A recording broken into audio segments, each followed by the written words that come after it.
Alors, le programme de réussite éducative, c'est un dispositif qui a été mis en place par la loi Borloo de 2005, dite de cohésion sociale.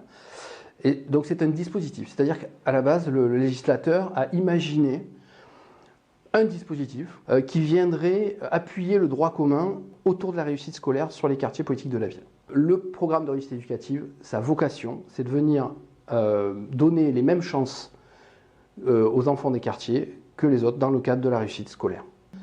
Il y a fort à parier qu'il y a 400 manières de travailler à travers les PRE, puisque nous collons à la réalité sociale à travers un diagnostic social permanent.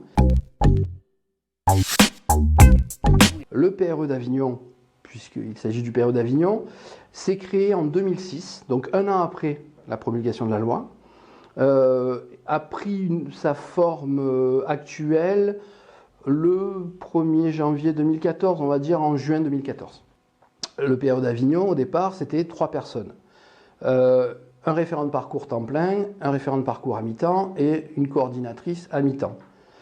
Et puis moi j'ai intégré ce dispositif donc le 1er avril 2011, formation éducateur spécialisé. Ce qui m'a plu en tant que dans ma carrière, c'est de pouvoir travailler dans le milieu ouvert. Je suis un ancien de la prévention spécialisée, tout en travaillant vraiment de manière très personnelle. Il y a une personnification extrême de la mesure, donc, de l'accompagnement. Donc de fait, ce qui m'intéressait, c'est ça. Et à la fois, la libre adhésion, à la fois des enfants, de leurs parents bien entendu, et la libre adhésion des partenaires qui veulent ou pas rentrer dans le dispositif. Donc ça, c'est primordial pour moi. Donc ça m'a plu pour ces éléments-là. Et puis à partir de mon arrivée au PRE, mais c'est surtout de l'arrivée d'un EduxP, c'est-à-dire de quelqu'un diplômé, mais qui ne fait pas que passer. Donc je suis resté à partir de cette histoire-là. On a pu commencer à travailler ce mode d'intervention plutôt avec une focale travailleur social. Voilà. Accompagnement à domicile, du domicile vers le droit commun, c'est-à-dire l'école, le loisir, la culture. 60% des suivis PRE sont des primaires et 40% collégiens lycéens. D'accord ? Quand je dis primaire, c'est aussi des maternelles et j'englobe même les crèches. Puisqu'on a nous aussi des familles, alors on en a 2-3, des familles que nous suivons pour commencer à travailler la maternelle en fait. C'est-à-dire que ces familles sont tellement éloignées du discours scolaire et puis même de la logique scolaire que nous travaillons avec elles pour que ça se passe au mieux l'année prochaine. Sur Avignon, on a quand même une ville qui est quand même économiquement très marquée par la crise et donc de fait, les gens sont très éloignés de l'institution. Un parcours maximum chez nous, c'est 24 mois ou 2 années scolaires. Voilà, c'est fixé. Il faut peut-être aussi laisser de la place pour l'autre, etc. Mais si effectivement les objectifs du départ sont atteints, on va travailler à la fin du PRE. Dans des cas, j'ai envie de dire, dans les cas les cas de figure les plus légers, on va dire ça comme ça, ou les moins problématiques, les familles les moins fragiles, voilà, ça va durer 6-7 mois, une année scolaire, et puis effectivement la famille est autonome et va pouvoir après travailler elle-même sur son propre devenir. La plupart des cas quand même c'est beaucoup plus long. Donc on va travailler avec cette famille-là, et notre travail à nous c'est vraiment l'autonomie. C'est-à-dire que nous allons aller vers le droit commun, ça peut être effectivement la CPAM, la poste, la banque, les machins, enfin, etc. L'école, travailler l'école aussi. Et une fois que la famille va prendre ses marques, se retirer un petit peu de cet accompagnement-là pour voir si cette autonomie-là, c'est une autonomie qui est portée par la famille ou pas. Et si elle est portée par la famille, effectivement, après préparer l'arrêt du suivi. Il ne faut pas que ce soit une rupture, il faut que ce soit une fin, mais une fin attendue. Voilà. Et si possible, une fin, j'ai envie de dire, réussie.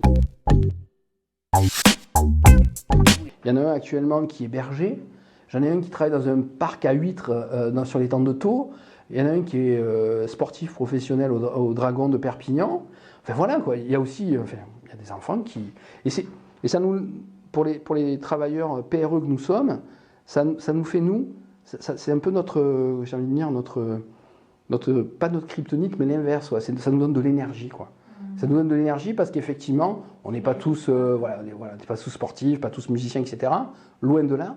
Mais on a tous cette petite pépite d'excellence en nous. Et c'est ce que le PRE essaie de faire, quoi.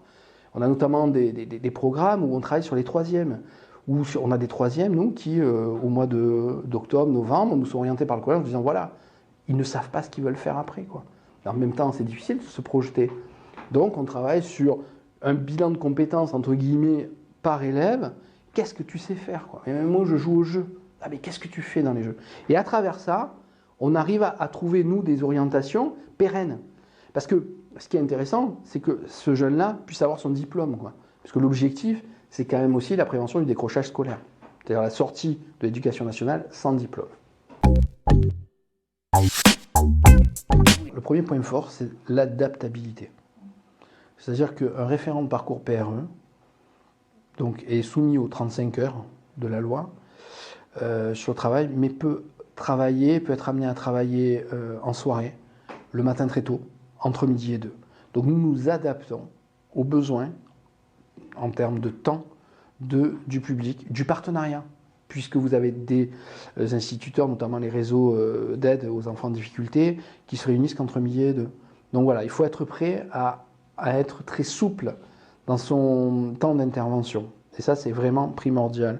Et de fait, notre action est complémentaire à ce qui se fait au niveau institutionnel. Donc c'est pour cette raison que le PRE a sa place, encore une fois, je parle d'Avignon. Donc, et ça, c'est un point très fort parce que aujourd'hui, les visites à domicile des travailleurs sociaux, il y en a de moins en moins. Mais le PRE reste encore là. Et le programme de réussite éducative, d'ailleurs, a comme partenariat opérationnel, notamment sur les quartiers, les médiateurs de la ville d'Avignon, les éducateurs de la prévention spécialisée, qui sont nos partenaires. Et nous rencontrons, nous connaissons bien maintenant la mission locale. Enfin, on a vraiment ces partenaires opérationnels et on est vraiment en complément, quoi. Donc, du coup, se crée une synergie qui permet d'aller très vite, très loin, et d'accompagner les gens vraiment au mieux des possibilités que nous avons tous. L'avantage du PRE, c'est aussi la personnalisation, quoi. Suivre l'individualisation de l'action. D'une part, c'est des économies au niveau des pouvoirs publics en termes d'argent, enfin en termes financiers, et d'autre part, c'est une efficacité plus forte, puisqu'on n'est pas dans du collectif. Aujourd'hui, effectivement, après toutes ces années d'existence, on est arrivé à une forme de savoir-faire. Voilà. Donc ce qui serait pas mal par rapport à ça, c'est de pouvoir réfléchir, et je ne sais pas quelle est l'instance, nous on y réfléchit déjà au niveau du Vaucluse, mais à avoir une formation peut-être, référent de parcours, ouverte à des gens qui ont un parcours professionnel intéressant, pas forcément un diplôme de travailleur social, vraiment.